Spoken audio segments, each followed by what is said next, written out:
Iginit po ng isang mambabatas at isang abogado na mahalagang alamin kung totoong laman ng mga dokumento o file na hawak ni Batangas 1st District Representative Leandro Leviste.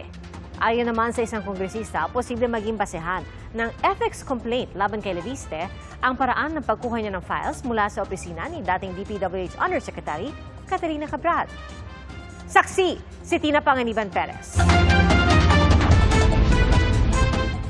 Dahil sa umano'y iligal na paraan ng pagkakakuha ng files ng Department of Public Works and Highways ni Batangas 1st District Representative Leandro Leviste para kay Bicol Saro Party List Representative Terry Ridon, pwede itong maharap sa ethics complaint.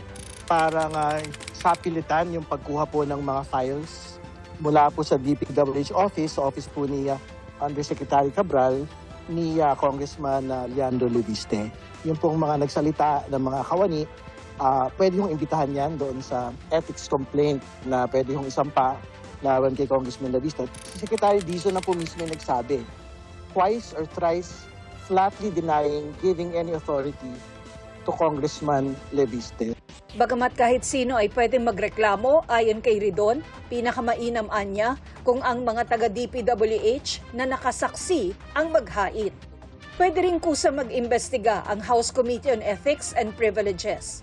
Wala pang pahayag ang chairperson ng komite na si 4Ps Party List Representative JC Abalos, pero dati na niyang sinabing tutol siya rito. Sir, why is it important na dapat maayos na nakuha yung documents?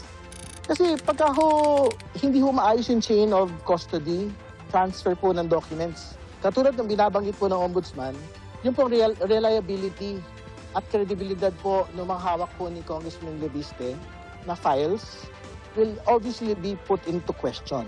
Sabi naman ng ACT Teachers Party List, hindi dapat basta-basta balewalain ang mga file kahit sino pa ang may hawak nito. Hindi dapat basta i-dismiss ang mga files na ito, whether yung kay Congressman Leviste or yung mula sa ibang sources. As to yung truthfulness ng statements, well, dapat handa si Congressman Leviste na pangatawanan yung mga public statements niya. Ayon sa Associate Dean ng UP College of Law, mas mahalagang alamin kung totoo ang laman ng binansagang Cabral files. Dapat nga ho, ang pinag-uusapan natin ay yung laman ng dokumento at hindi kung nakakanino siya ngayon, no? Or bakit hindi po tino-turn over lahat. Kung nasa possession po siya ng DPWH, marapat na sa DPWH ang maglabas. Pinabulaan na naman ni Leviste na pwersahan niyang kinuha ang files galing sa DPWH. Pinost din niya ang videong lumabas at binigay ng mga tauhan ng DPWH sa 24 oras. Mukha raw ba silang galit at nag-agawan ng papeles? Hamon niya ulit sa DPWH. Ilabas na lang lahat ng Cabral files. Galing anya sa DPWH ang hawak niyang files, kaya ang kagawaran daw ang magpaliwanag kung bakit may mga patay sa listahan. Nanawagan din si Leviste sa mga nag-iimbestiga sa flood control anomalies na ihayag din kung may connection sila sa mga contractor. Gaya umano ni DPWH Secretary Dizon na noong namumuno sa Bases Conversion and Development Authority ay may 11.5 billion pesos na proyekto kung saan subcontractor umano ang pamilya ni CWS Party List Representative Edwin Garjola.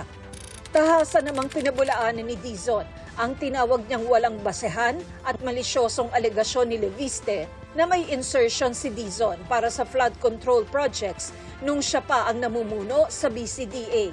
Nauna nang inihayag ng BCDA na wala itong flood control projects na pinondohan sa pamamagitan ng budget insertions, allocable funds o anumang discretionary source ng pondo. Kaduda-dudaan niya ang timing ng alegasyon ni Leviste na lumabas matapos magsalita ang ilang taga-DPWH na pwersahan at iligal na kumuha ng files si Leviste mula kay Cabral. Magsasagawa na raw ng digital forensics examination ang Office of the Ombudsman sa computer ni Cabral. The office emphasizes that soft copies of documents held by third parties, especially those in the format of Word or Excel, inherently lose evidentiary credibility as they are susceptible to alteration, incomplete context, or manipulation. Dagdag ni Assistant Ombudsman Miko Clavano, Limitadong bahagi lang ng listahan ang ipinakita ni Leviste. Pero ayon kay Leviste, wala si Clavano sa ombudsman team na nakapulong niya kaugnay sa Cabral files. Dagdag nito, ipinakita niya ito kahit na hindi hiningi ng tanggapan ng ombudsman. Para sa GMA Integrated News, ako si Tina Panganiban Perez, ang inyong saksi. Mga kapuso, maging una sa saksi. Mag-subscribe sa GMA Integrated News sa YouTube para sa iba't ibang balita.